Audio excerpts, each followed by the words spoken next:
Go. Oh, there we go. Looks like we have everybody here. Let's call the meeting to order. Haley, would you do a roll call, please? Chair Fletcher, Here. Vice Chair Allegado, Present. Commissioner Kaufman, Present. Commissioner Islam, Present. and Commissioner Keener. Here. All commissioners are present. We have quorum. Excellent. Good morning, everyone. We were given minutes this morning for the Friday, January 21st commission meeting. If you didn't have a chance to read them, we can wait until our next meeting to approve these. I managed, because I took a speed reading course during college, I managed to get them done before the meeting today. Did anybody else get a chance to read them? That's 3. So I wasn't there, so I abstain. Okay. Why don't we hold these until the next commission meeting? Okay. That's what we'll do.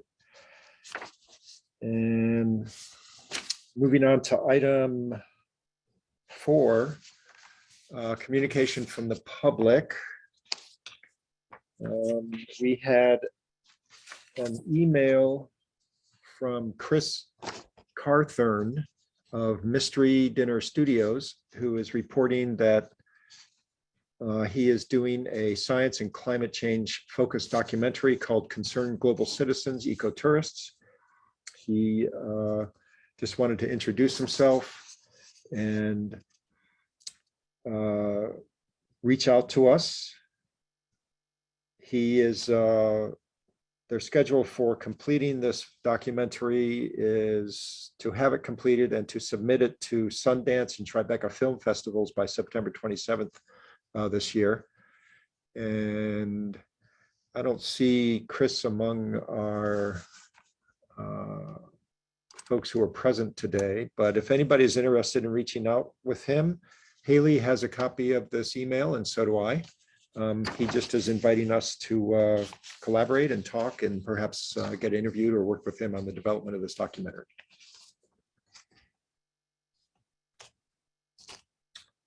Item number 5, Director Gonzer, activities from the Office of Climate Change, Sustainability and Resiliency. The microphone is yours. Okay, thank you, Chair. Aloha, commissioners and participants in this morning's meeting.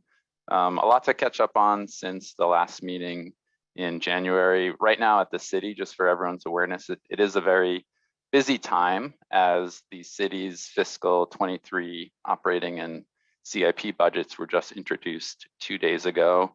So starting Monday, our office included, all the agencies will be embarking on several weeks of presentations and engagement with City Council, or all through really probably June, where the final budgets will be approved and adopted and effective come July. So just be patient and sympathetic if you have some city partners that you're accustomed to reaching out to. We'll get back to you, but it might be a little bit more delayed than normal. But on the more public-facing side, we're very excited that starting tomorrow, we'll be embarking on some continued outreach and education around the Climate Ready Oahu project, the effort to develop an adaptation strategy, which we've discussed at the Commission in the past. And we're very pleased after evaluating and looking at some of the preliminary engagement and demographic data of who's participated at different steps along the way. We took that to heart and said, oh, there's some real geographic and demographic gaps. So working with a new partner, Malama Learning Center, we were fortunate to get a small grant in partnership with them, directly to them. And they are now helping us be a bridge. They're serving as a node to help us connect with other community groups so that we can do some more direct engagement with households, families, and youth in particular. And starting tomorrow, and then over about 2 months or so, we'll be doing direct engagements in partnership with Malama Learning Center and with 4 other community-based hosts who are then doing the outreach to get families and households to participate. And those other partners include Ma'o Farms, Ka'ala Farms, Malama Loko'ea, and Malama Pupukea Waimea. So you can kind of see from those groups where we did have gaps, including on the west side of the island and on the North Shore in particular. So we're very excited about this new model to really find these bridge organizations that can better help us connect with those that are on the ground. Some other engagements that we had, I had the great pleasure of meeting the EPA Deputy Administrator, Janet McCabe. She's the #2 at the EPA, and folks have probably also seen that the #1 of the EPA, Michael Regan, Administrator, had been out here for follow-up discussions regarding Red Hill. But so our office, along with folks at the State Department of Health and the DLNR, we had a chance to just have an open discussion with the Deputy Administrator about more education preparedness around the infrastructure bill and resources and programs that EPA will continue to share some of our feedback on how those programs have worked or potentially have not necessarily worked for our local community, in particular around how we actually score. The fact that we have clean air sometimes goes against us in terms of tapping into things that can address transportation and emissions and mobility, partly because we benefit from nice winds blowing those emissions and pollution offshore. So it was great to have a chance to connect with the Deputy Administrator. And then lastly, on engagement, we were very excited to join several other city agencies, including transportation services, design and construction, the mayor, other partners like Ulupono Initiative and Hawaiian Electric, to promote sort of the flipping the switch on several chargers at the Kalihi Palama Bus Transit Center that are now up and running to fuel up 17 new electric buses at the city. It's super exciting to see them rolling around town and connecting people and communities and really serving this cleaner, quieter form of transportation and frankly, just continuing the legacy of a really successful public transit system that we have here in the bus. So that was great. Just some personnel updates. In February, we bid a hui ho to 3 of our tremendous AmeriCorps Vistas, Ryan Beckley in the Office of Housing, Amy Chang in our office working on hazard mitigation, and Kevin Hatchie also in our office on the energy team. It's really exciting to see even more updates from some of our past alumni where they're landing.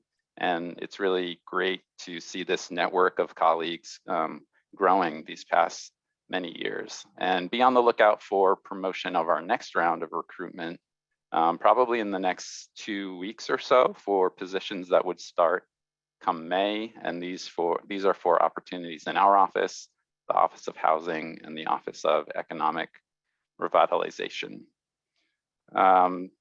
Moving on, something that we've spoken about again with the commission in the past is the development of a building benchmarking program.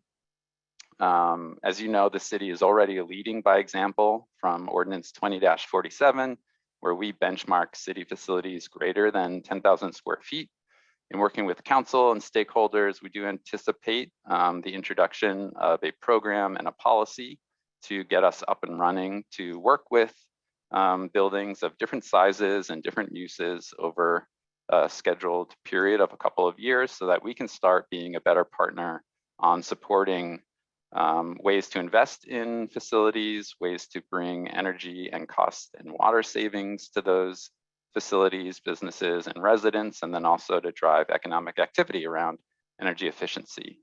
So be on the lookout for that as well. Hopefully we can see introduction to council coming up soon. On Monday, February the 28th, two things happened here locally. We would be remiss if we didn't acknowledge the fact that overnight on that evening, a home finally succumbed to severe erosion and sea level rise and sloughed down onto the shoreline at Rocky Point. And on that day, also, Judge Crabtree in Hawaii Circuit Court released his final and third ruling in the city's fossil fuel litigation, ultimately denying defendants' motions to dismiss. And most importantly, one of those rulings was really around the merits of the case in particular. And Honolulu really is now leading in terms of decisions nationwide. And we're the first to be at this stage in our case in terms of confirmation and affirmation from a state court that on the merits of our claims, which are really tort law claims around failures to disclose and deceptive promotion, and that the city does have the right to pursue redress for the injuries that we are experiencing as a result of decades of a campaign to hide what the fossil fuel industry knew.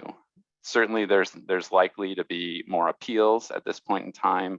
We don't necessarily have a trial date or a period of discovery that's been defined yet, but this really is significant for us locally and has some ramifications for cases in other jurisdictions around the nation. And then second to last year, last meeting, the commission asked regarding what things we are observing at the state ledge right now. Certainly there's, things have fallen out through the process the past couple of months. Some things might fall out additionally after today, but wanted to share with you some of our the bills that we've already testified on and others that we are observing along the way. So on the testify in support, HB 1463 regarding transfer of development rights. This was actually in the mayor's package. And this is really just to ensure clarity and explicit reference to the county's authority to use transfer of development right to address getting structures and properties out of harm's way that are in sea level rise or other flooding hazardous areas. Primarily the TDR enabling legislation really focuses around preservation of open space, protection of cultural sites, and protection and preservation of ag lands. While we believe there already was the authority to use the tool around hazard mitigation, this would make it crystal clear and really would support some of the early things that are going on at DPP in terms of updating our land use tables. The next one that we have testified in support on is HB 2088, which is around property assessed financing. And this is primarily, as presented in the bill, trying to set the stage for an additional mechanism for cesspool conversions, but also could be supportive of other clean energy initiatives. And this is a financing tool that's been deployed across the country, several $1 billion of investments over a long period of time at this point, and hopefully could open the door for some swift transitions here locally as well. And then SB 2169, we testified in support to increase funds for food banks. Food banks have served tremendously admirably over the past several years. They've been a backstop for the survival of so many homes. They've been an additional resource that actually has bolstered the agricultural sector as hotels and restaurants weren't the market that could absorb product. And this is really to ensure that they can continue, because regardless of what the COVID rules and regulations and transitions are in the near term, the pain points for families and households will continue for some time, and food banks continue to serve an essential role in communities. So we were pleased to express our support for that. We provided comments on SB 2720, which increases flexibility to administer EV rebate programs. So this is through the Public Utilities Commission, working through the Public Benefits Fund and Hawaii Energy. We testified with comments just to suggest that it offer also to include EV ready as a use and more support for affordable housing, which wasn't included in our local amendments to the Energy Code previously. And then others that we are monitoring include updates to the county enabling legislation for special improvement districts. Primarily, it is focused on strict economic benefit. We have 4 special improvement districts here on Oahu, Fort Street Mall, and then there are actually 3 in Waikiki for different purposes. This bill, I believe, is intended to open it up for more potentially even watershed management districts, other natural resource management strategies, flood management proposals, and/or climate adaptation and restoration. And then lastly, oh, sorry if I didn't say the number, that was HB 1672. Then HB 2278, the proposal for a carbon tax. We're monitoring this intently as well, recognizing really a varied suite of opinions across the application of it and how it can be helpful or potentially hurtful in the near term or long term. So, we're, along with many others, observing that one as well. And then very lastly, just 2 things from the commission side.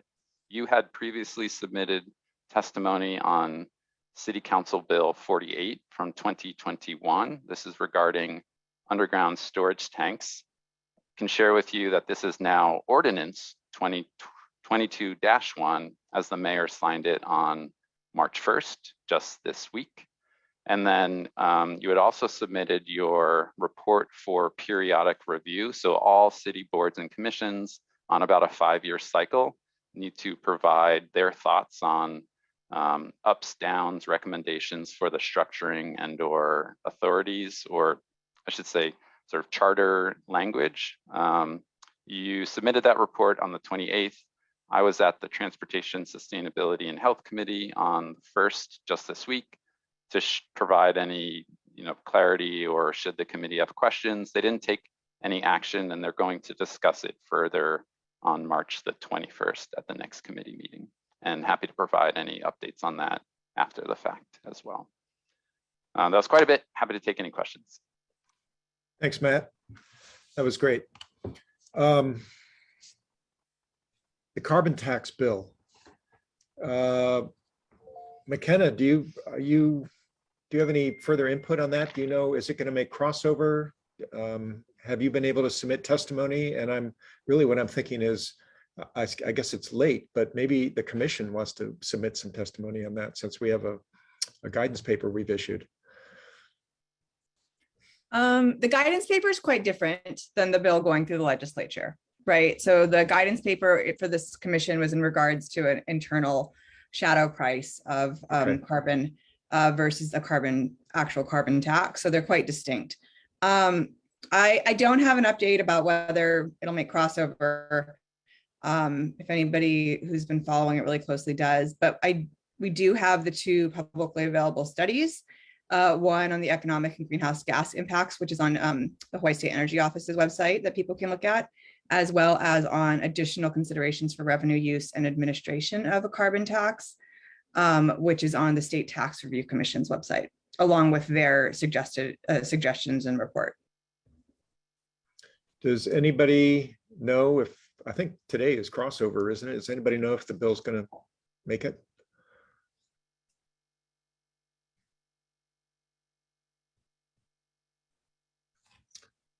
Okay. And then Matt, the e-buses, that's great news.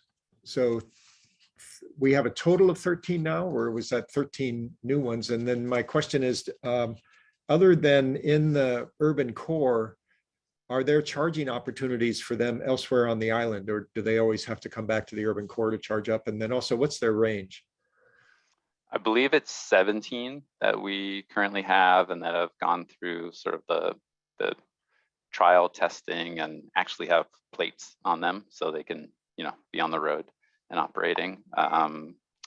The chargers, the only current chargers are at the Middle Street Transit Station, Kalihiplama bus transit station. There's already planning and design and construction. There's construction already underway at the Pearl City bus transit station. There's planning and design for the Alapai transit station. They've already had plans and investigations sort of further along the rail corridor at other locations. So the intent is to develop a system so that there's service and the provision of the needed charging for different routes over time.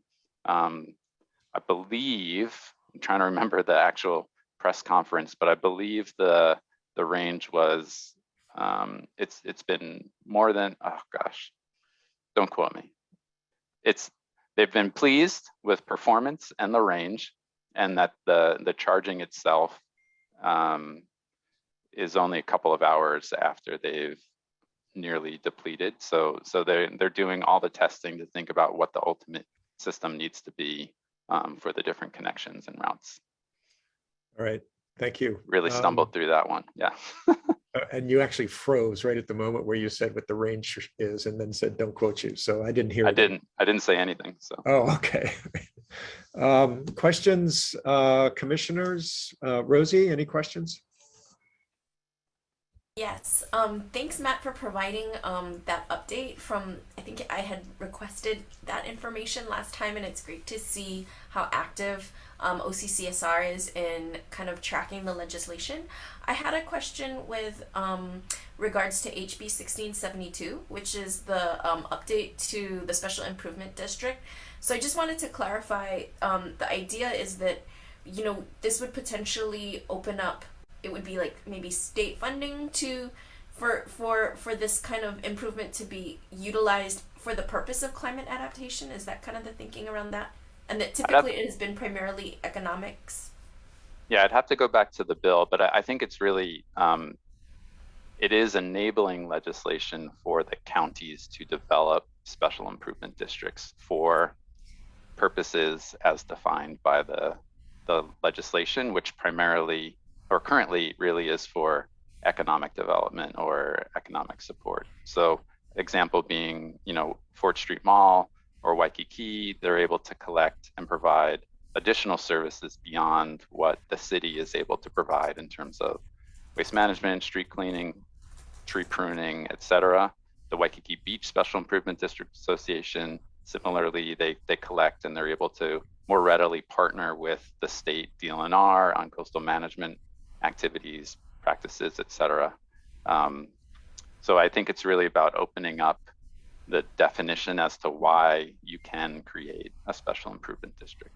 Right. The reason why I'm asking is because, for example, I know that the Hau'ula Community Association had gone in for brick funding unsuccessfully, and I was just wondering if that Hau'ula community might be, you know, an example of kind of like a shovel-ready special improvement district, just as an example, because I know that they were going for brick funding to increase their climate readiness, and that, you know, potentially you could then see other areas utilizing it for that, and kind of linking it to also back to the home that just fell into the ocean. Like, could you designate a special improvement district, these areas that have a number of homes that are, you know, vulnerable to high erosion rates? Just a question. And I know Commissioner McKenna or Kaufman has a question, but to clarify, the creation of the districts ultimately then needs to become city ordinance, where the process is you're identifying all these properties, there's some voting and agreement that we will collect additional tax or fee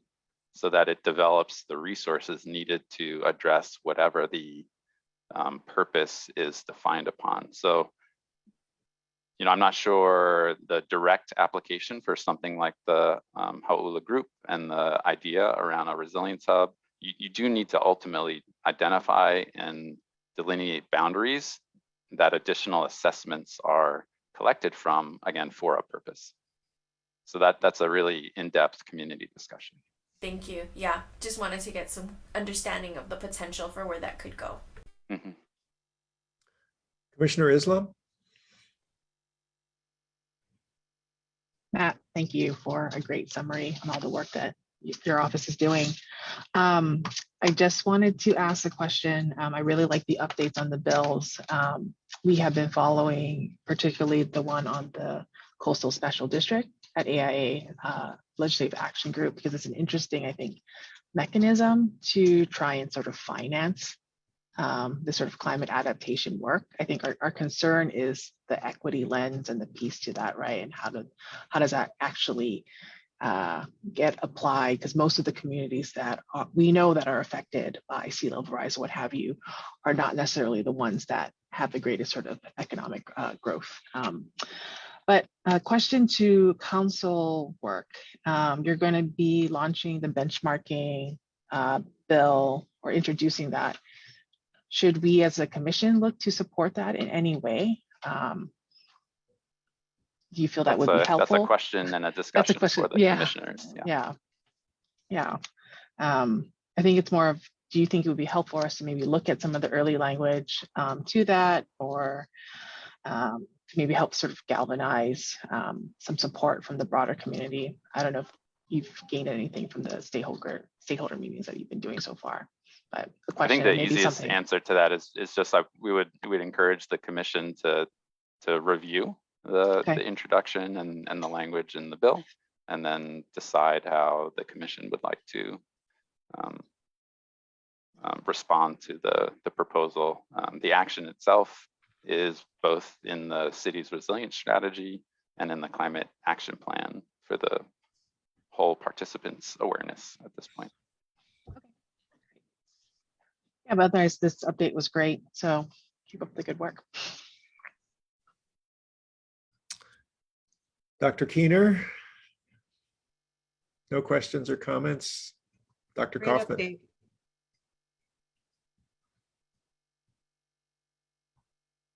Oh, Matt, did you want to say something?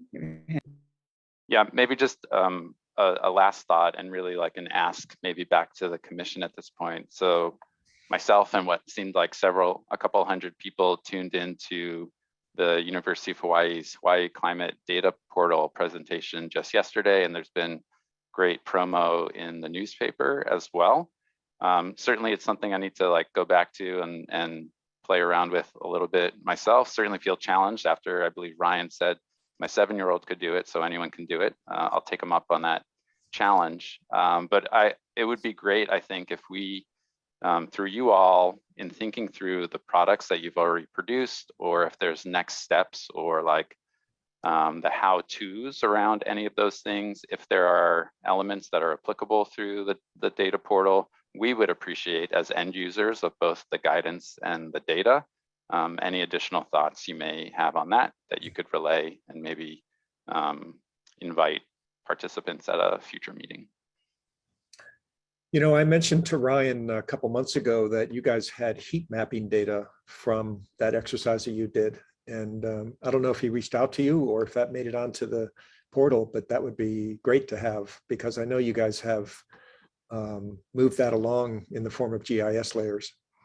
Yeah, and that's just a static snapshot. And actually I saw someone's question in the chat around that in particular, like is any of the network of the sensors able to collect more real-time temperature and humidity to have a better sense of a heat index at any point in time or a real moment. The data that we have is really only from August 31st, 2019, what that day was. And it was hot. It was a record day. I remember it. McKenna, any comments, questions for Matt? No, thank you, Matt, for the great update. That was really detailed and excellent to hear what you guys are doing.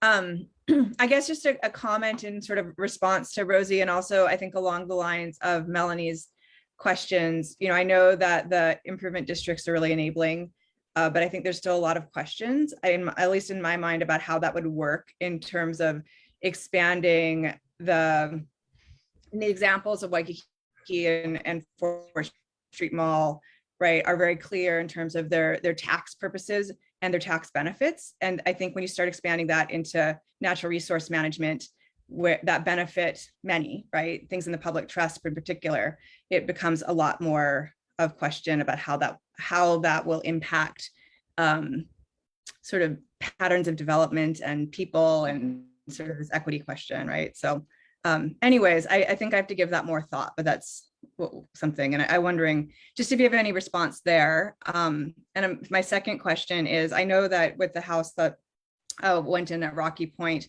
that's mainly in state jurisdiction, but I just wondered if you had any more details on the city side. So to the first one, yes, certainly the who and the how of collection. I mean, even though we said Waikiki, it's actually only the commercial properties that are assessed and contributing, not, you know, the 30,000, 40,000 residents that live, but they benefit from some of those services for sure. So I don't even know how such a more expansive definition of an improvement district or a flood management district has been applied in other jurisdictions. So certainly that's why we're monitoring along as well. And I would really need to go back to some of the preamble on the introduction as to what they envision a next step, right, in terms of the why of providing the enabling authority. To the Rocky Point question, you know, we greatly appreciate sort of the eyes on the beach. We've, similar to a lot of the folks on the call here, we're getting texts with photos, updates in email. We're making sure to extend that immediately to a variety of agencies. Certainly there was the immediate health and safety concern, folks like Honolulu Fire Department, Emergency Management, Ocean Safety, et cetera. This coastal jurisdiction certainly is important in terms of who and how we respond and what potential precedent that may or may not set. But definitely, you know, inspectors had gone out there to check on health and safety. There's been a flurry of additional emails this morning as they're trying to manage the structure, and it looks like it's already been jacked up and elevated, but that is not a permanent condition that it can stay. It's somewhat sitting on the bluff right now on a whole bunch of pallets, and that's certainly concerning across DLNR, OCCL, Office of Conservation Coastal Lands, OP, Coastal Zone Management, and ultimately DPP. We're trying to ensure that all the information is just being extended as quickly as possible. The mayor did on an unrelated news conference where he was really talking about end of the day tomorrow, the ending of the Safe Access Oahu program. Did get a question on it. Certainly he is supportive of the future shoreline management rules and regulations to update the shoreline setback. But again, we know in conditions like this, that doesn't solve that problem. That's just ensuring that we avoid future problems. So there needs to be a lot more thinking on how to respond to conditions like this, which are quite unprecedented. Thanks, Matt. Do we have any, do we know the timing on the DPP, the new shoreline rules? I don't have that for us today, but I can try to follow up. Okay. Thanks. Any questions or follow-up from commissioners or the public? Just go ahead and unmute yourself if you have a question for Matt.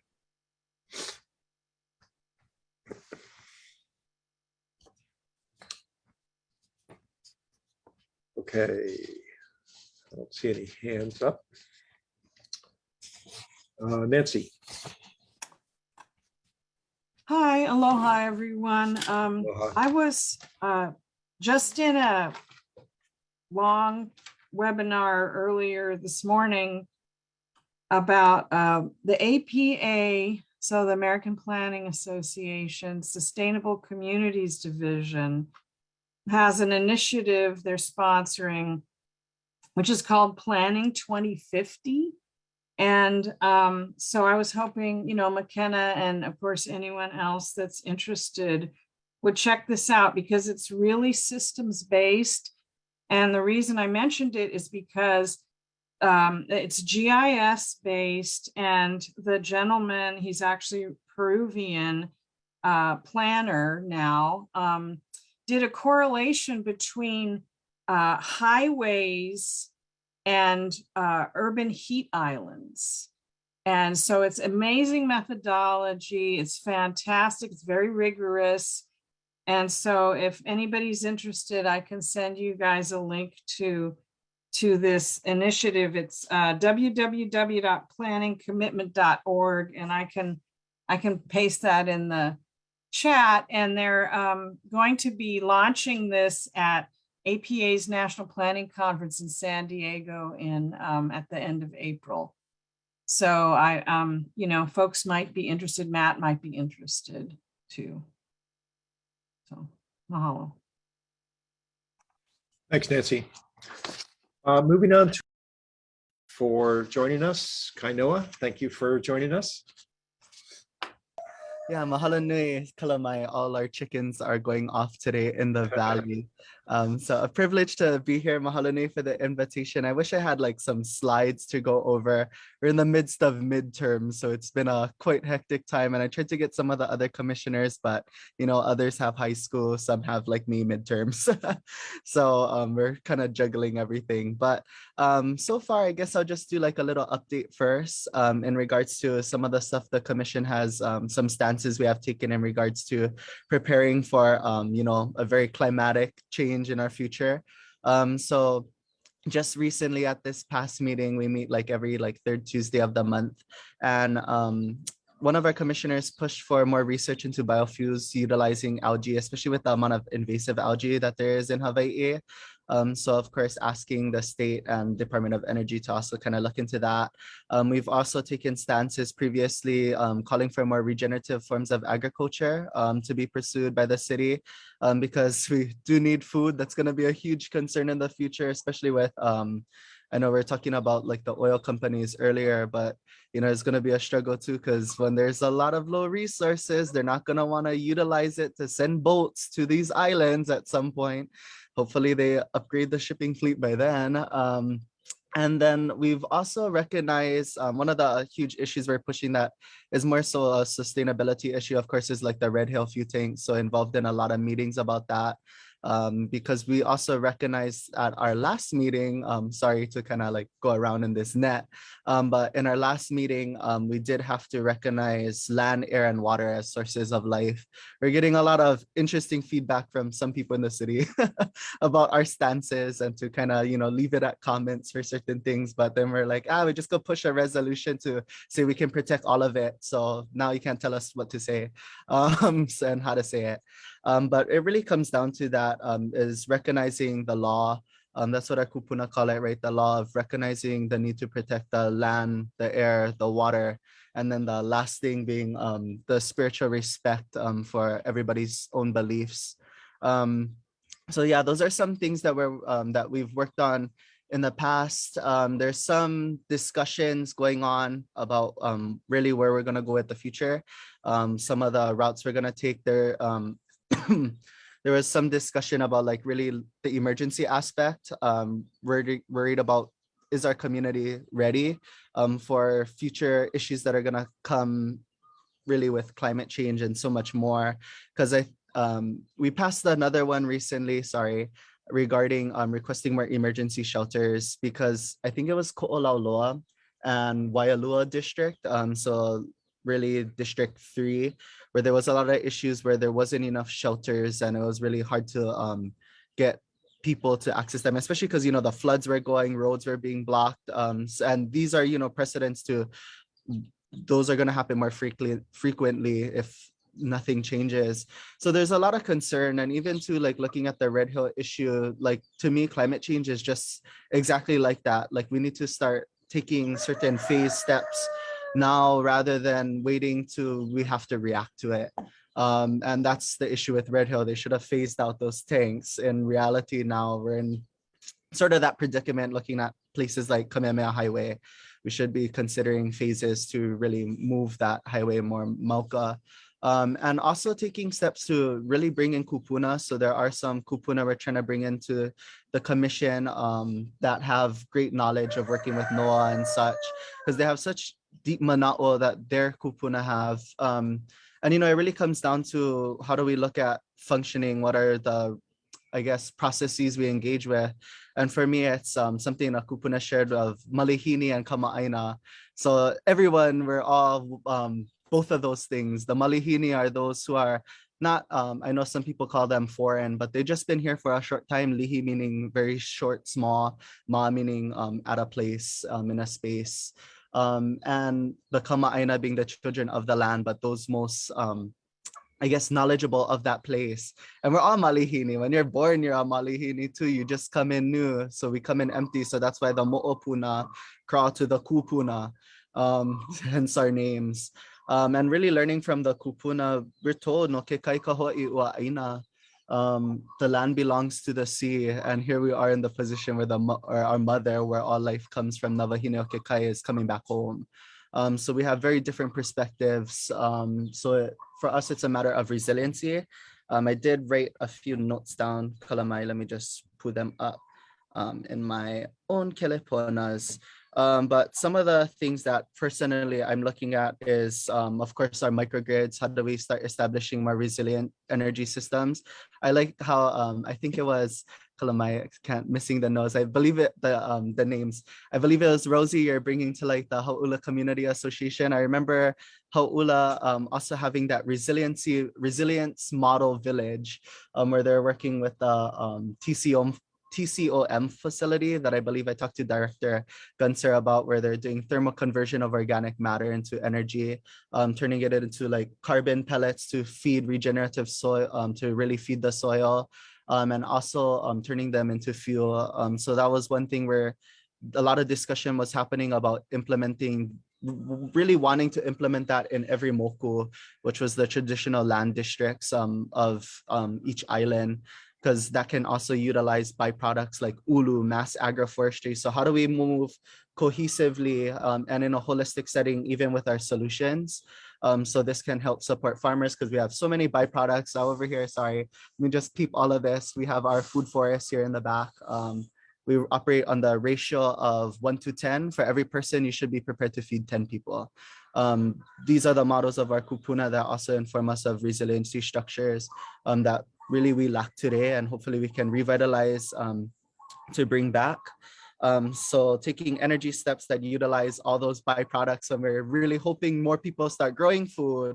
That way we can support them on a whole other economic scale too, where we can utilize byproducts to produce energy while also producing amendments to soils to help, again, revitalize more of Hawaii soils to produce more food. And then of course, that Malihini and Kama'aina relationship. How do we find the individuals? Well, at least for our indigenous groups, we really function with a little different perspective. Oftentimes, I know a lot of people, we go through the technology. What's the technology saying of what's going to happen? In our case, we've been getting more validation from that technology about what our kupuna have said.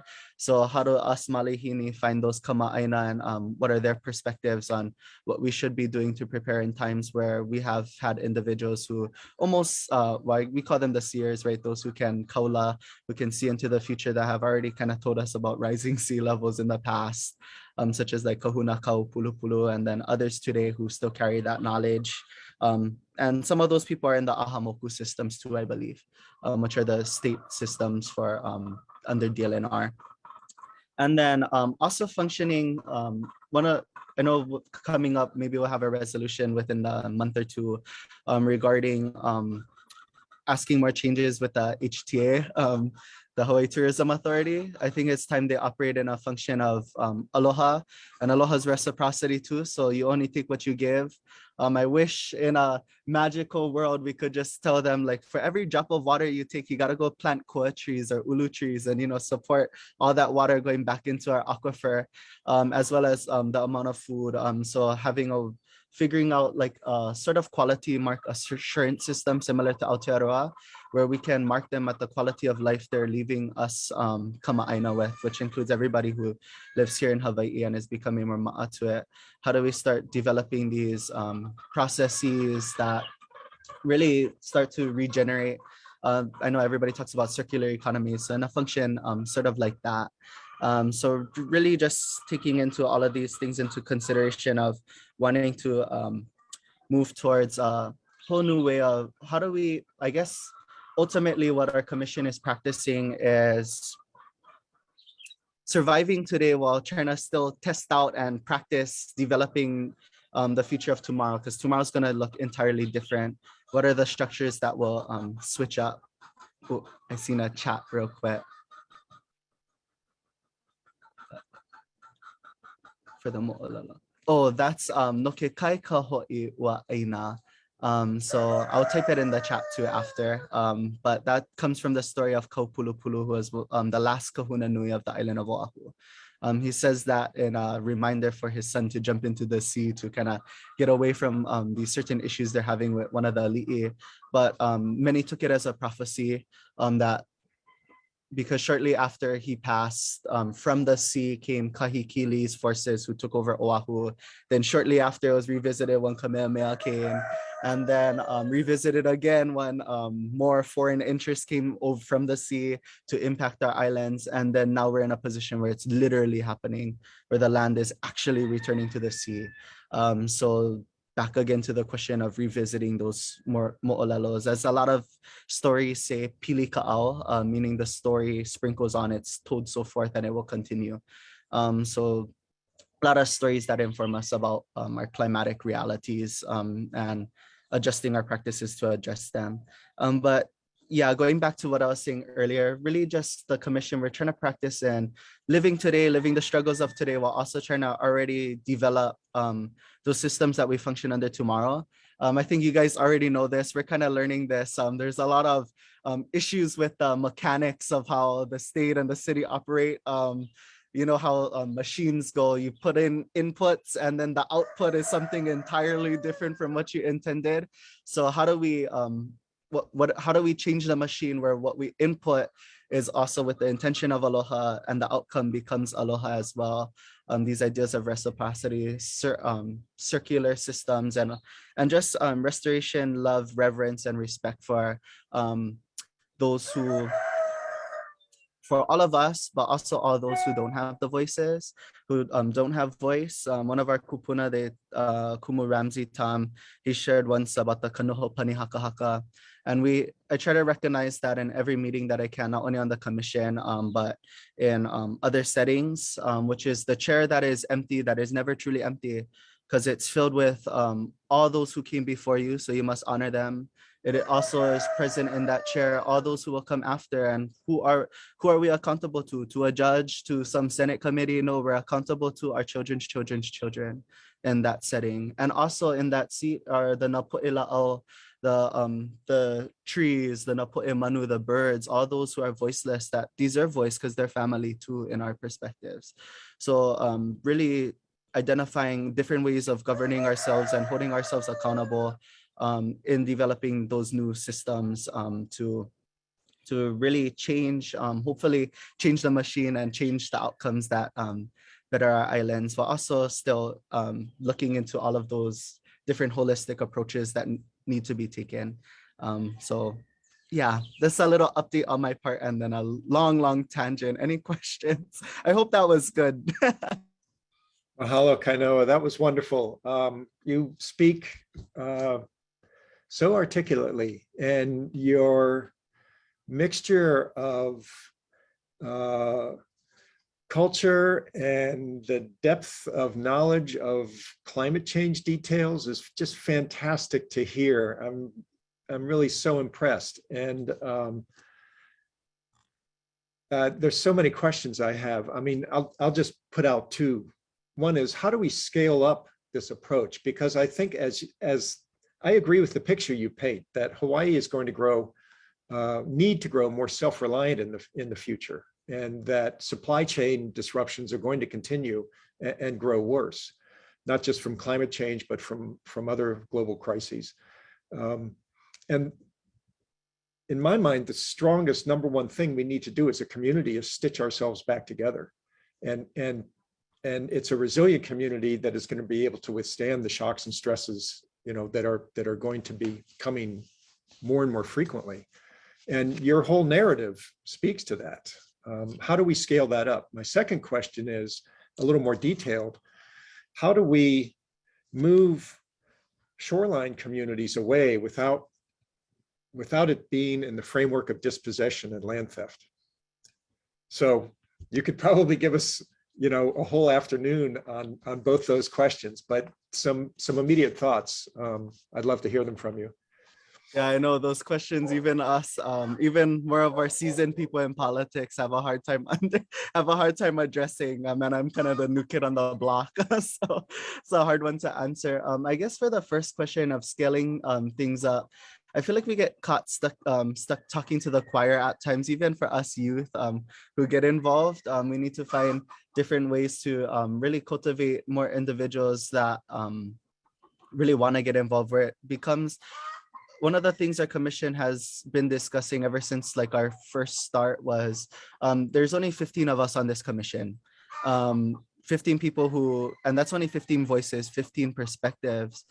We can't represent everybody, but we can try our best to encourage others to represent themselves. Because that's ultimately what it's going to take. Is 15 of us are not going to solve the future as much as we'd like to, but if we can find a way where we normalize civic engagement and also normalize just being involved and what that really means, altering our behaviors that of almost like our kupuna, and in a different way too. So how do we bring about collective resurgence? I just listened to a talk recently with Dr. Papali Itusi, among others, and Auntie Manu Meyer, who's doing the Neo Now initiative to restore our relationship to the coconut. And she brought up how they're talking about a grant to get $100 million to help with their project, but she pulled out because she said, I'd rather have 100 million friends. And to me, that was extremely powerful. And that's really what we need today. I think the conditions of today do make it a struggle for people to be involved, which is another challenge. So really looking at policy, how do we create conditions that alter the behaviors of the individuals that live under our sort of government today? Because governance is the people, as I was reminded by Kevin Chang at Kua Aina Uluwawamo. So how do we bring back that governance that supports all individuals being able to participate in some way or form, and also get them to start questioning our own lives of how we live and alter our own behaviors. And I think even like holding the HTA accountable and recycling that some of those funds back into our islands is one possible step. There's many more to take there. And then the last question, that's a tough one to answer.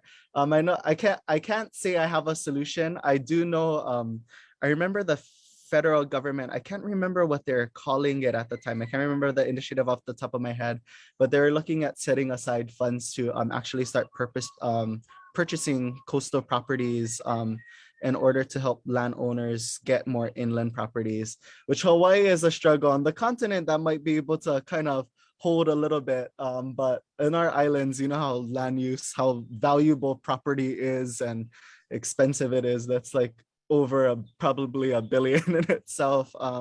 But I can't say I have the answer to that one, but I can say kind of watching and observing what are potential solutions and sort of taking that into consideration too. Thank you. Thank you. Appreciate your thoughts. I'll go round robin through the commissioners here. McKenna, thoughts, questions? Thank you, Kainoa. It's so great to hear an update. And I just really appreciate sort of the energy and knowledge you're bringing into this. And looking at the Youth Commission website, I mean, I was just really blown away at the amount of work you guys have done in a really short period of time.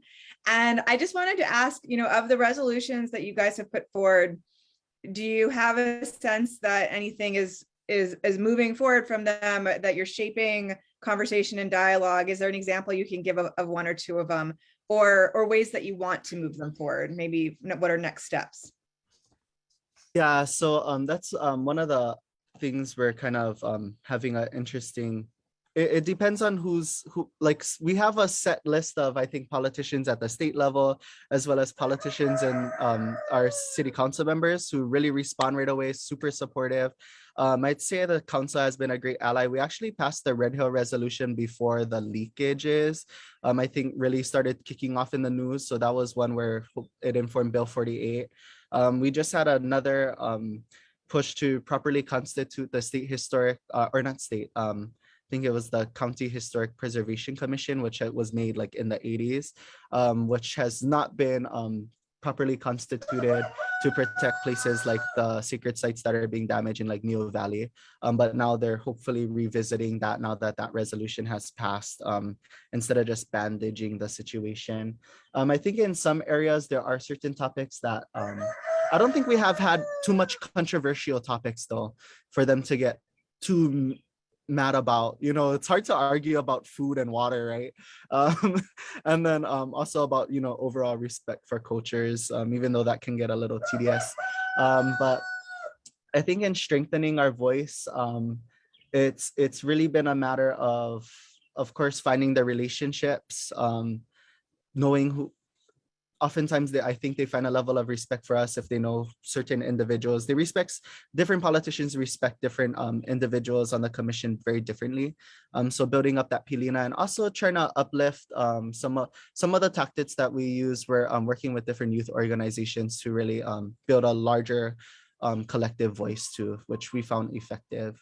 But there are some issues that I don't think have been, trying to think of an issue that might have been swept under the rug, but I can't really think of it right off the top of my head.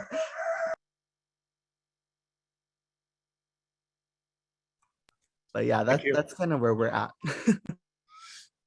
Thanks, Kainoa. Melanie, any thoughts or questions? I know, I just want to thank you for just an amazing presentation and really just story about the work that you guys are doing. I love the fact that you're bringing together this sort of intergenerational learning and bringing it back to the stories of this place. It's definitely something I put a personal note that I want to just learn more about, because having been born and raised here, I don't know that much about the mo'olelo of the island. And so taking all the notes that you and Rosie put in and kind of making a personal sort of research for myself. But one thing I wanted to just ask you about, because it relates a bit to the built environment, you talked about one of your researches being kind of the topic of microgrids. I'm kind of curious if the Youth Commission has talked a little bit about potential impacts to our infrastructure, or how we should maybe rethink how our communities, our cities are sort of shaped.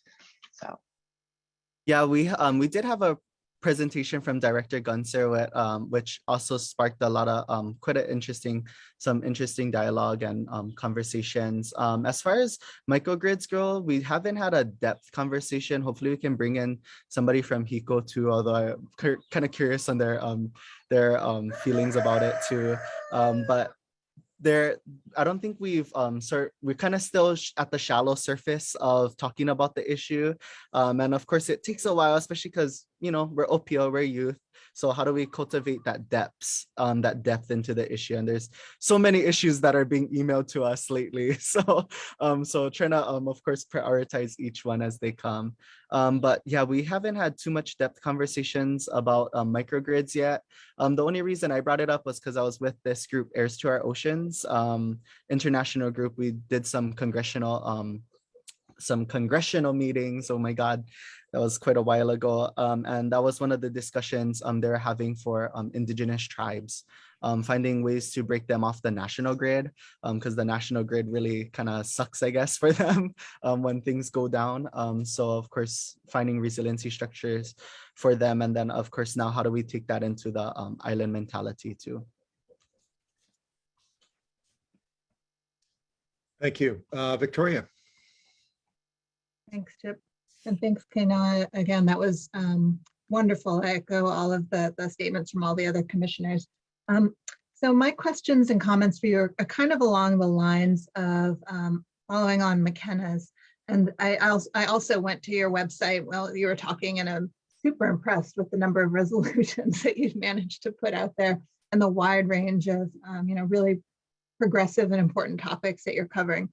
So the first thing that I wanted to ask you was, I see that, much like our own commission, that the Youth Commission is asked to provide information to the mayor and the city council on certain things. And so I wanted to ask you if the city, the mayor, or the council has reached out to the Youth Commission specifically to ask for your input on specific issues, and if any of these are reflected in your resolutions. Yeah, my so question. we haven't had, which was kind of interesting because it kind of felt like when the commission started that we'd be getting issues from the city, but we actually didn't have anything. So we've been functioning based on what we feel needs to happen, and also from emails from community about issues that we should be thinking about. So it's been really a self-driven initiative for us. Great, that's very interesting to know and relevant. And my second question is, I was thinking that maybe the Youth Commission and the Climate Commission should work together to put forward guidance following on some of these resolutions, especially ones that overlap in both of our areas, especially on the evacuation shelters, looking at some of these stresses and community responses. And maybe it would be more powerful if we combined our commission forces to put together a joint statement that brings together both of these communities. And if you'd be in support of that, and then we could have more discussions on where we could really dig in together. Thanks. Yeah, definitely support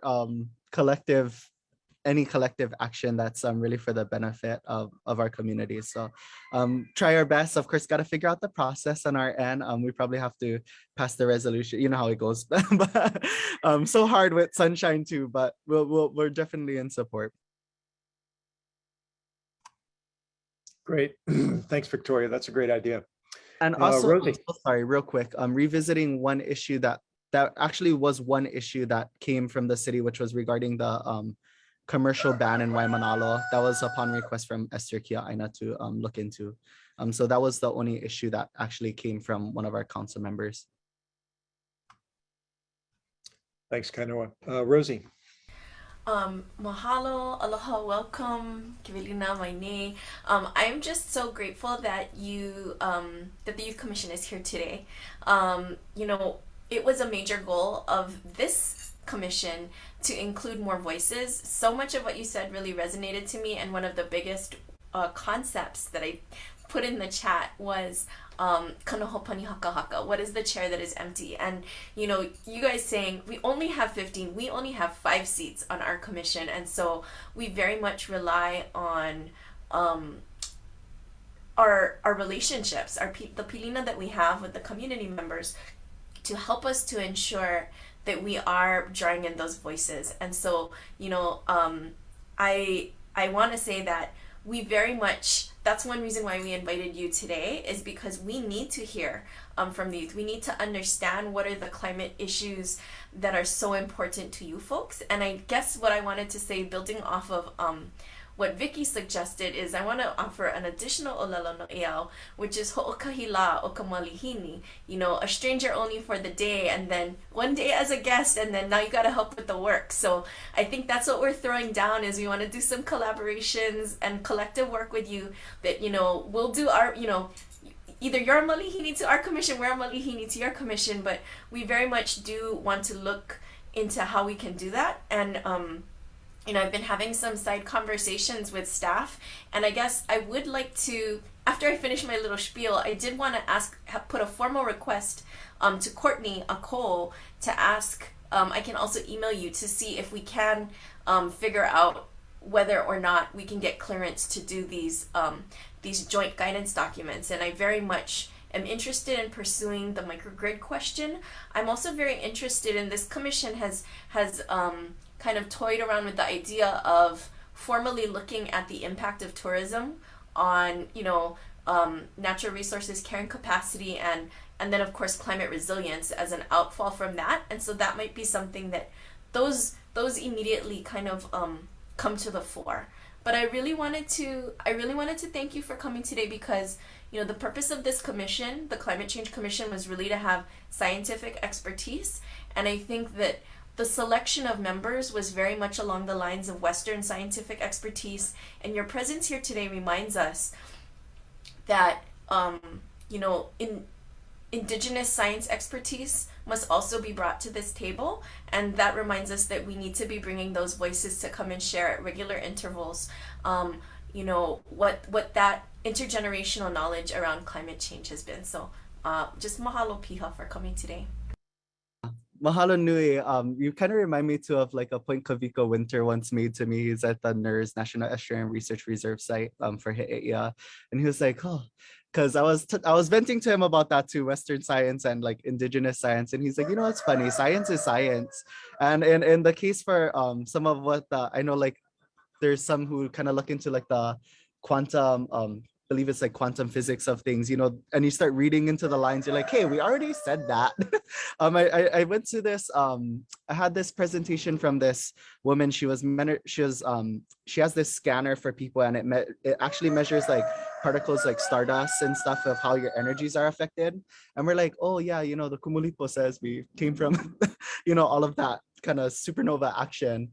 And of course, that's like the Kuhina models, right? Are how we look at our body.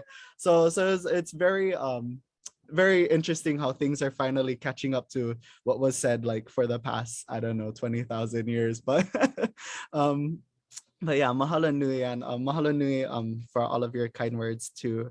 And definitely put me in that email with Courtney Ako, I believe. Mahalo. Yeah, I just wanted to again reach out and just say if there's ever issues that the Youth Commission feels that we could be of use, you know, to bring what knowledge and our expertise as around climate issues to inform what you guys are doing, please like think of us also as resources that you can draw upon.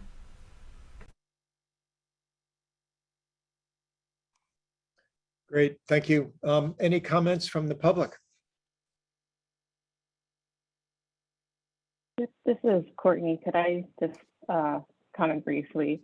Sure. Rosie, I would just like to welcome the commission to please submit it's called a request for legal services. So you just send your question to CORE.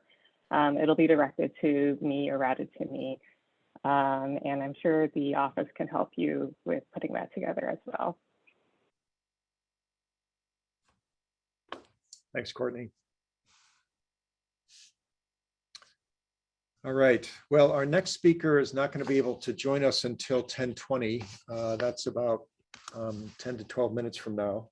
So I'd like to skip forward to item number 8 on the agenda, which is public input for matters not on the agenda.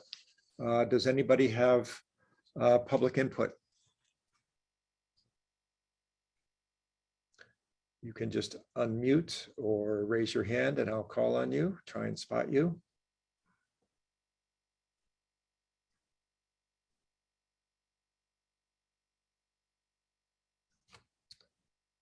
All right. And item 9 is the next meeting date. I have April 8th, 9 a.m. So just announce that. And I wonder if any commissioners want to give us an update on any of the working papers that are in progress right now. McKenna? Sure. So I've jumped into play sort of second on the, oh, sorry, Courtney. Sorry, Go ahead. I am so sorry to just interrupt briefly. It's not a agenda item, the update on the white paper. So I just want to caution for sunshine purposes. I think what you can do, if you want to just amend the agenda verbally, just pass it by vote. And since, in my opinion, this would not necessarily be a matter that requires public input or has a great impact on public interest. So if the commission agrees with that, then please feel free to amend the agenda. For some reason, the audio wasn't clear to me. So did somebody hear that? You need to amend the agenda, Chip, in order to. In order to do that? Yeah. Okay, thank you, Courtney. McKenna, were you going to say something that we need to amend the agenda to hear? Yes, based on what Courtney just said, yes. Okay, so amending the agenda to allow discussion of working papers. And Courtney, does that take a vote? Yes. Okay, so all in favor, please raise your hand. Say aye. Aye. Aye. Okay, the agenda is amended to allow discussion on the working papers that are out there. McKenna? So I have been giving comments to Ryan on the Urban Heat Island paper, kind of taking up the second author role. And we've been going back and forth, and it's getting much closer into shape to be able to share with the public. So all I really want to say is if we can get this on an agenda item soon, probably in April, May at the latest, I think we could have a draft to share with the whole commission for discussion and input, so we can move it to final. Great, thank you. And I got a little bit ahead of myself. I want to thank Kainoa for joining us. Mahalo nui loa Kainoa. That was a really wonderful discussion. I'm sorry I bulldozed ahead, but thank you very much. The whole commission is deeply appreciative of your time. Mahalo, yeah, super, such a privilege to be here and continue to build Pilino with all of you folks. Looking forward to continuing to work together.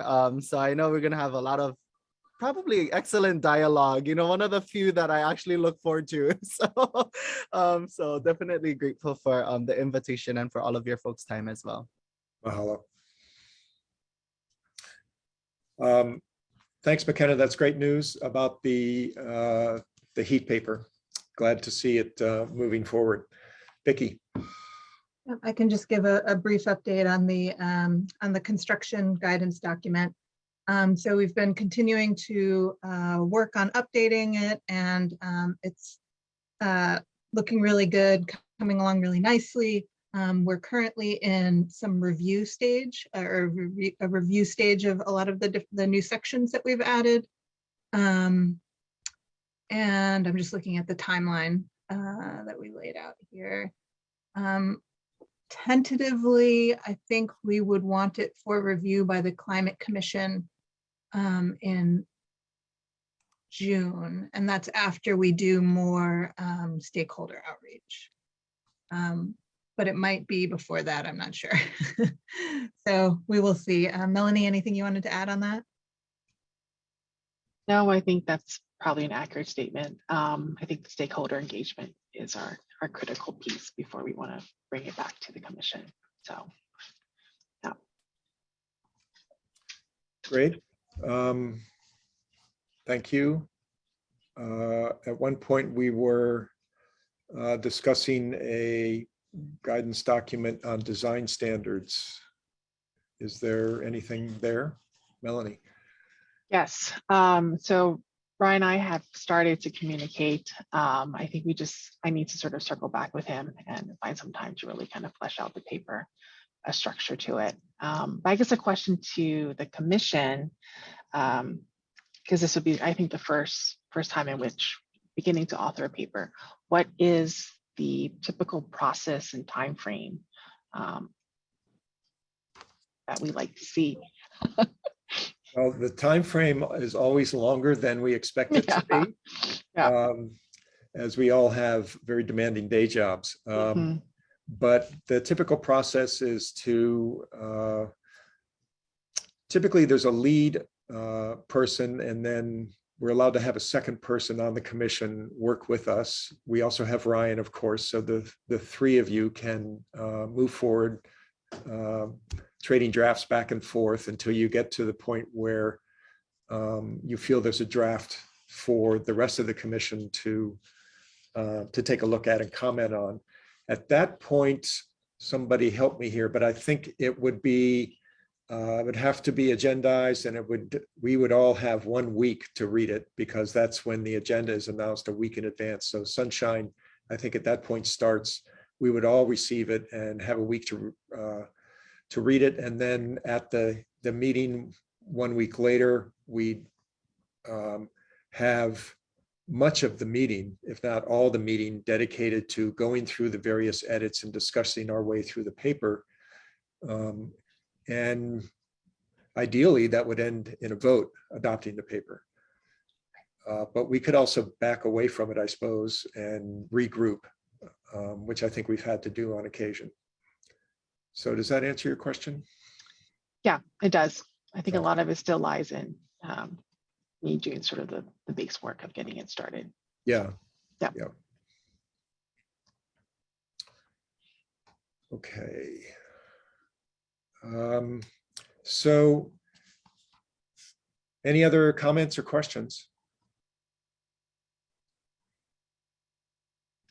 Our next presenter is late.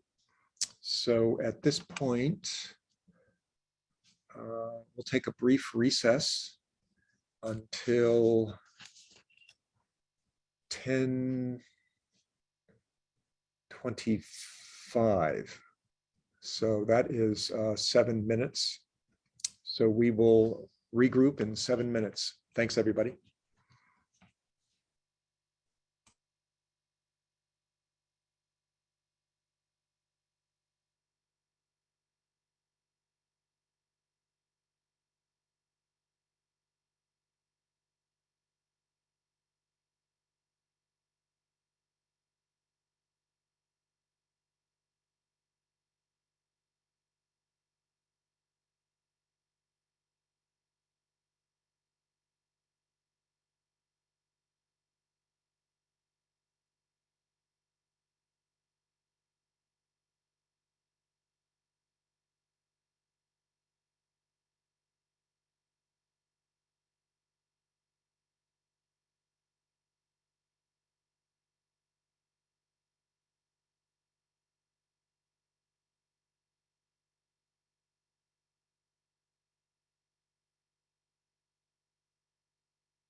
Hi, Dyson. Hello, my apologies for running a little bit late. I just got out of class. That's okay. You can take a deep breath. We are on a recess and we're going to reconvene at 10:25. So that's about 5 minutes from now. So you can turn off your video and mute and take a deep breath and we'll get back together then. Okay. Okay, cool. All right. Thanks for joining us.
Dyson, are you planning on showing a PowerPoint or anything? Yeah, okay. So, all right, we're reconvening. It's 10:25. Welcome back, everybody. We're on to agenda item number 7. This is Dyson Chi, who has joined us after class. Dyson, what class did you just have? Small group leadership and communication.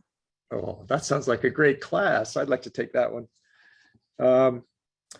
Dyson is Executive Director of the Hawaii Youth Climate Coalition, and he's going to talk to us about their goals and priorities for climate policy. So Dyson, the floor is yours, and thanks for joining us. Wonderful. Thank you so much for having me today. I will go ahead and share my screen. Just to check, can everyone hear me and see my screen?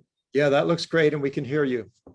Wonderful. Okay. If there's ever any background noise because I am on campus and it's a public space, feel free to just interrupt me and ask me to repeat anything.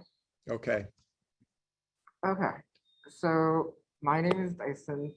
I am currently serving as the Executive Director for the Hawaii Youth Climate Coalition, and I'll dive into HYCC, the Hawaii Youth Climate Coalition, a little later after I wanted to share about myself first. That way you know who I am and it's not just some random person talking to you. So, and also it's great to see some of the familiar faces here. And then also great to meet some of the new people here as well. So anyway, this is a picture of me quite a long time ago. You can tell I've grown a little bit, but this was taken in Japan. And the reason why I show this picture of me is because a lot of times when people go to Japan, you probably think of cherry blossoms, you probably think of Mount Fuji, maybe the seafood. But for me, a little kid who was absolutely obsessed with the ocean, I went to Japan to go see this submarine, among other things, because it was one of the only submarines at the time that could go to a depth of 6,500 meters. Now, this really hones in the point just how much I love and cared about the ocean from a young age. And I share this because that has shaped my involvement within the environmental movement and other movements that intersect with it. That's basically who I am, a person who absolutely loves the ocean and has taken that passion and led it to a million other things, as many of you may have experienced yourselves. So with that, going more into HYCC. HYCC, we are a local nonprofit here in Hawaii. We are a C4. We are entirely youth-led, youth-run, youth-founded. And by youth, we're mostly talking about high school age students, though we do have some college students, myself included. And there's a variety of different actions we take. I think what we are most well known for and what we were originally founded on was regarding the climate strikes. And so in 2019, you might remember there was the March and September climate strikes that happened globally.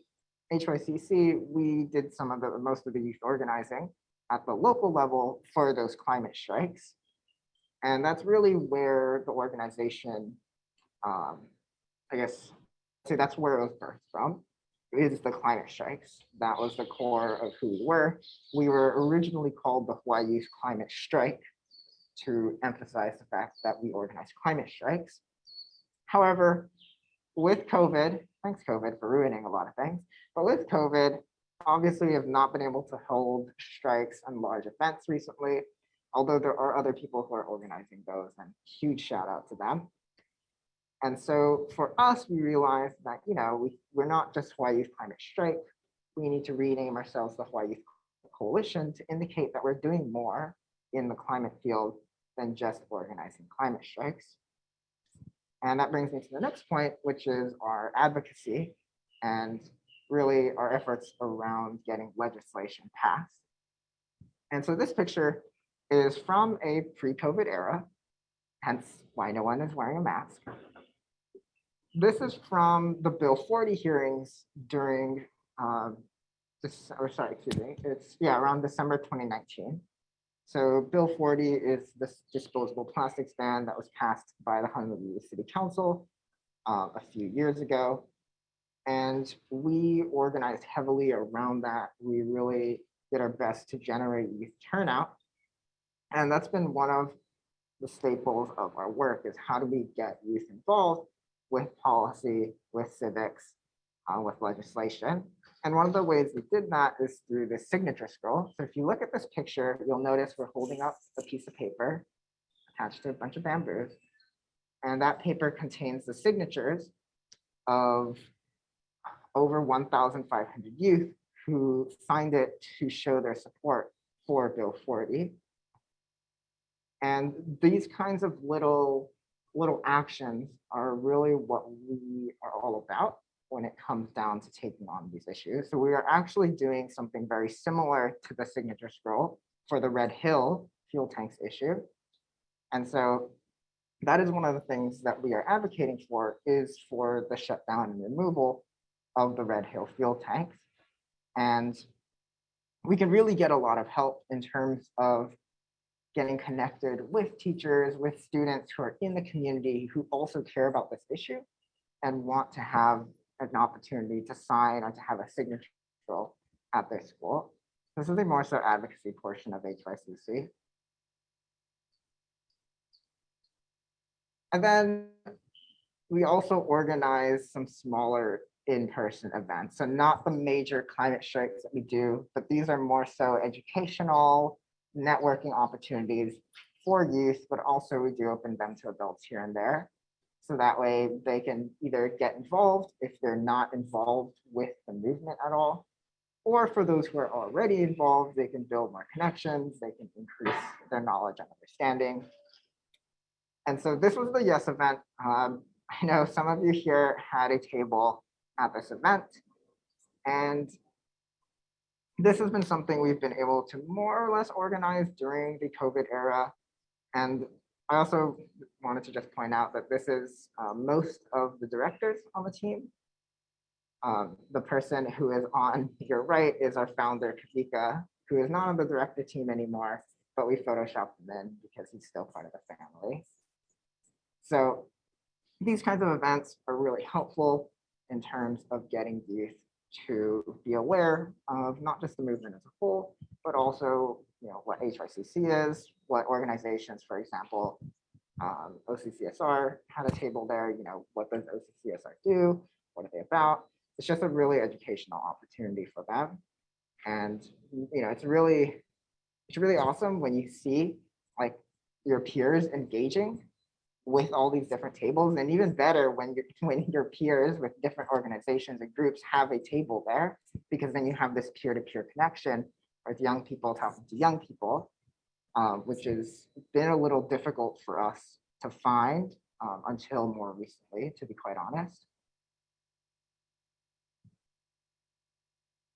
And then this is the last thing I'm going to mention before I wrap up this presentation. I did want to keep this presentation short to leave as much time open as possible for Q&A. But the last thing that I wanted to mention here is our club network, which, kind of jumping off from the Yes event and those in-person educational events that I was talking about earlier, our club network is essentially where HYCC will serve as a hub for the clubs. So it kind of sounds nice, the hub for the clubs. But many of you may know that a lot of times, you know, high schoolers, college students, they will create a club at their school regarding, for example, plastic pollution. And once the students who founded the clubs graduate, that club tends to kind of disappear, to disintegrate and fall apart. And we've been seeing this problem, and in order to address this problem, we thought, well, what if HYCC could help to connect these clubs, so that way it's not just, oh, well, the founding students left, there's no one else for the club, I guess it'll just disappear. Instead, we're saying, no, you know, there's a bunch of these clubs all around the island from different schools. We can connect you all. We can make you feel like you're part of one big family, one big network. So that way, not only does it feel, give you the motivation to continue and to keep the club alive, but then also to make organizing more effective. So that way, if there's something that has a hearing and needs testimony, if there's an event or opportunity, we can share it not only to our own members, but to the club networks from environmental and advocacy clubs from all around the state, and then encourage them to take advantage of those opportunities that we're providing them. So this is an ongoing work in progress. Similarly to the Red Hill signature scroll, this is something where getting connections to students and teachers who run these clubs is really, really, really helpful for us. All right, so with that, I'm gonna wrap up with this. If you have any questions, please don't hesitate to contact us on Instagram or via email, and you can also check out our website. I'll make sure to drop all of these in the chat. And then thank you so much for the opportunity to come and share about what HYCC is, ways that really we are looking for help, because it makes a big difference when we have both adults and youth supporting these kinds of efforts. So with that, I've done enough talking, and I'll give the digital mic over to you, Dr. Fletcher. Thanks, Dyson. That was great. I've lost track of Kavika. What's he up to now? I think he went off to college pre-COVID. Correct. He is in DC at the moment. So Yeah. in the midst of all of that. He was so great. He was so inspirational and really got the climate strike movement going here in Hawaii. And it was great to see those pictures. I was at that big one. In fact, I've tried to make every one. So do you have any action planned coming up? We do have, we are in the stages of planning an event for Earth Month. We're not exactly sure what it's going to be. We're working with different groups, including like the Red Hill Coalition, the Shut Down Red Hill Coalition. There's some student groups at UH Manila who are looking to host like candidate forums, for example. And we're trying to figure out a way to have an event that's going to amplify and incorporate other people's efforts. So we're in the process of planning, but there will be something in April. So feel free to check us out on that Instagram. Do follow us and stay tuned through there. Great. Yeah. April 22nd is Earth Day. That's a Friday. So Friday afternoon strike downtown. That perfect timing. Maybe we'll put something together. It's great to hear from you. Let's open it up for any comments or questions from the commissioners. McKenna Kaufman. I just want to thank you, Dyson. Thanks for giving an update on the efforts. Really appreciate you being here. And I know that it's been really hard to keep momentum going during this strange time. And I really applaud that you transitioned to this coalition idea and organizing. I think that's great. So keep up the good work. Let us know how we can help. Commissioner Islam. Dyson, thank you so much for this great presentation. I love the fact that you guys are trying to sort of keep the activity growing within the schools through your club network. I think that's a good way to sort of institutionalizing these ideas, right, and building momentum. I also like the fact that you guys are following and getting involved in advocacy. So just a question, have you been following anything that's currently going on at the state or council level that you think might be important for all of us to be aware of? And maybe look into? Yes. So I think the most evident ones are the legislation regarding the Red Hill fuel tanks, which I know there's like a gazillion of them now. The city council just passed Bill 48, which we're super appreciative of as well. So I think that's been on the top of our radar. Initially, our top 3 priorities were food security, climate justice, and environmental justice in particular, because that is in our mission statement. And so we do have a very justice and equity focused lens when it comes to climate change. And then also looking at like holistic, what would be the word? I guess they're like climate action plans. We know the city passed a climate action plan. Was that 1 or 2 years ago? Time is irrelevant when you're in the middle of a pandemic. But yeah, and that's another thing that we are keeping an eye on. But I think beyond, yeah, even with advocacy, the most important thing, even beyond the bills, has been for us, has been to be able to generate the capacity and to be able to organize youth to get them into the fold. Because, you know, we are by no means the experts when it comes down to, like, say, for example, writing legislation. There's a lot of adults who have way more experience than we do when it comes to that. And so a lot of times we'll just partner with other organizations who have legislation on the table that aligns with what we're looking for. And then our effort then is to really, yeah, get youth I guess, yeah, into the movement, because that's been very difficult, especially with the high turnover rate. And this is something I should mention, is that the high turnover rate is very, very difficult for us. A lot of times we'll have members join as high schoolers. They get like 2 or 3 years of experience, and then they leave for the mainland. And it's like they still stay connected, but it's difficult to do that when they're in Pennsylvania or Washington, D.C., or just on the other side of the country. And so that high turnover rate has also been pretty difficult for us to deal with. And so we've been trying to think of ideas on how do we not necessarily keep people in Hawaii, well, I guess kind of partially, how do we keep youth in Hawaii? How can we support efforts that encourage youth to, you know, seek a future here? Because a lot of times they're leaving because there's no opportunity for them here, as much as they care about the place. And then how do we keep them involved even if they do go to the mainland? How do we keep them connected to Hawaii while they're on a totally different state in the US? That is a question we're still looking to answer. Well, thanks, Dyson. I agree with you about the youth leaving. I think it's a challenge that we all deal with, even as professionals, right? Making sure that we keep smart minds and energy here in our state. So I think it's probably a broader conversation that we can all collectively have about this, you know, climate and equity justice piece, right? Making sure that those that are here stay here and cultivate good knowledge. So, but I love the fact that you guys try to galvanize youth around topics. So definitely noted if any other things come up to kind of contact you for those efforts. So continue the good work. Thanks, Dyson. Thanks. Becky?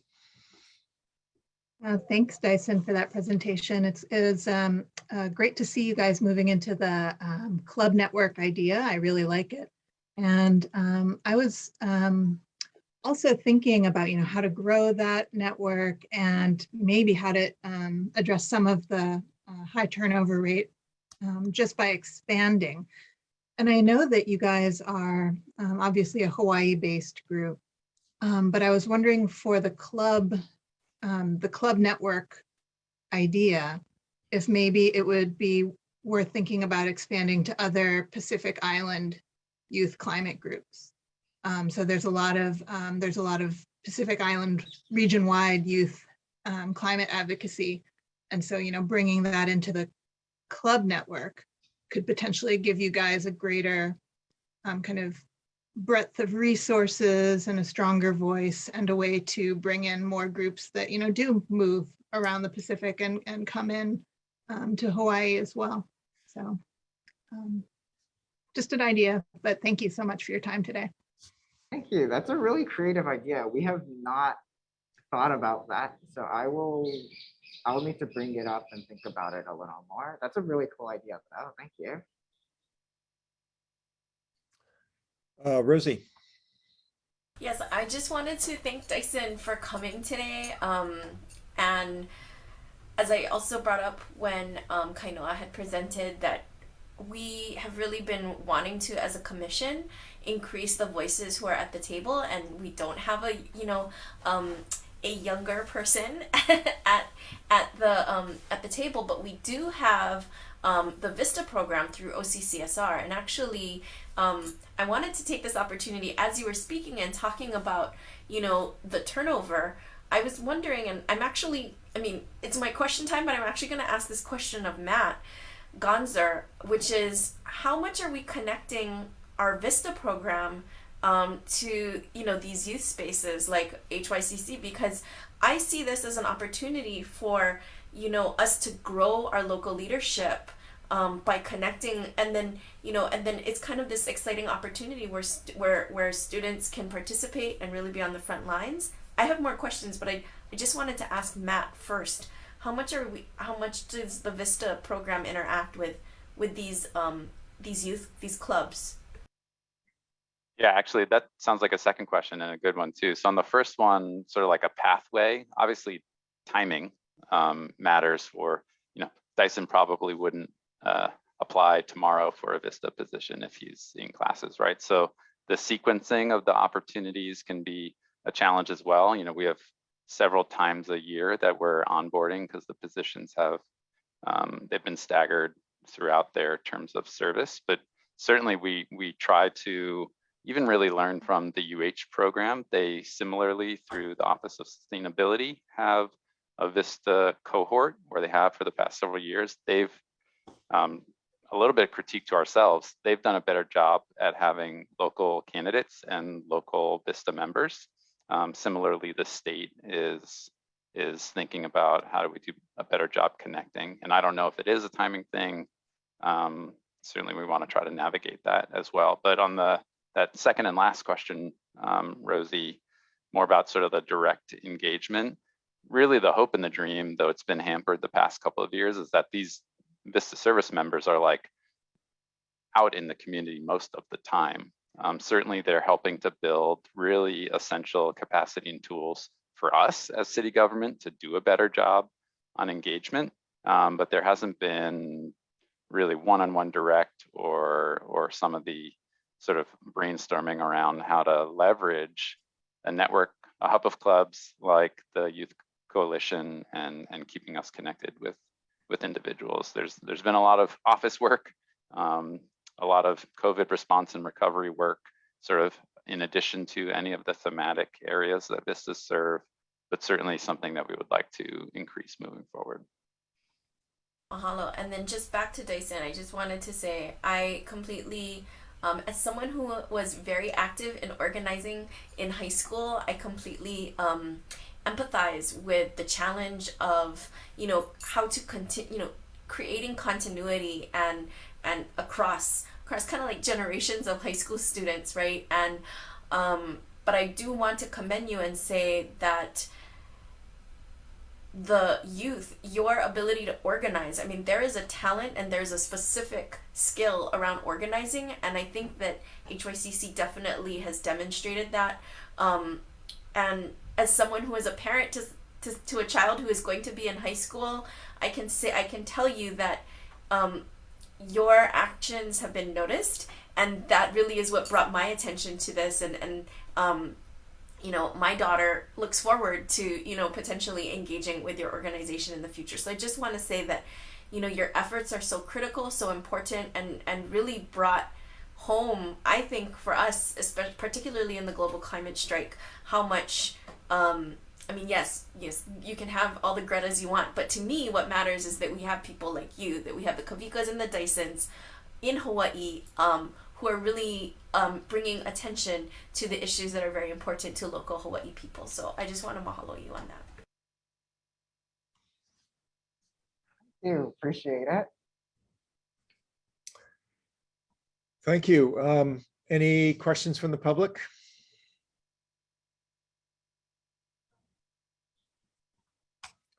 Well, Dyson, thank you so much for joining us.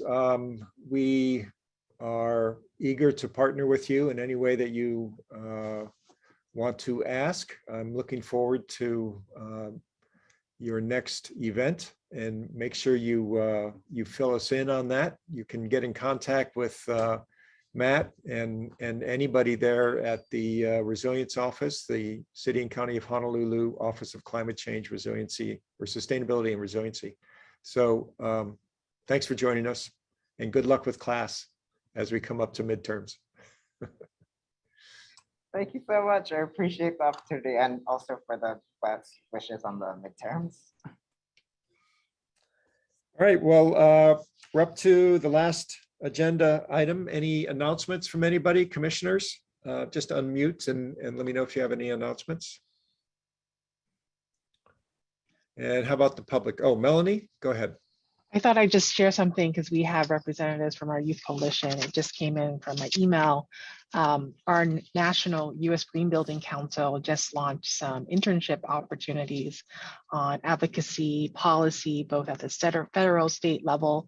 So I'm happy to share that as maybe part of the notes if anyone in the youth coalition or the youth commission would be interested. These are all remote opportunities.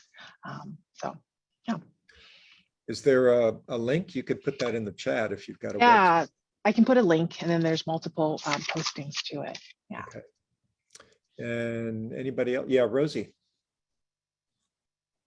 I just wanted to share that Hale Kuamo'o, which is the Hawaiian Language Center at University of Hawaii Hilo, has recently received a grant to produce STEM-based Olelo Hawaii books for immersion students in K through 12, and they just contacted me actually to try and do a book about climate change. And so I think that this commission could possibly have a lot to contribute in terms of expertise, knowledge, and material that they could use. So I'm meeting with them. This might be something more formal that we bring to the commission in the future, but I just wanted to tell you that I'm just very excited about this potential opportunity to increase STEM curricula for immersion speakers. Cool. Yeah, that'd be great to get them on the agenda. And open to the public. Any announcements, questions for the commissioners? Or Matt Gonzer while he's here. Thank you, Melanie. Advocacy internship opportunities at U.S. Green Building Council. All right, folks, we're at the end. Thanks everybody for your time. It was a fun meeting, and everybody go out there, stay safe, and have a great weekend. Bye-bye. Yep. Well. Aloha.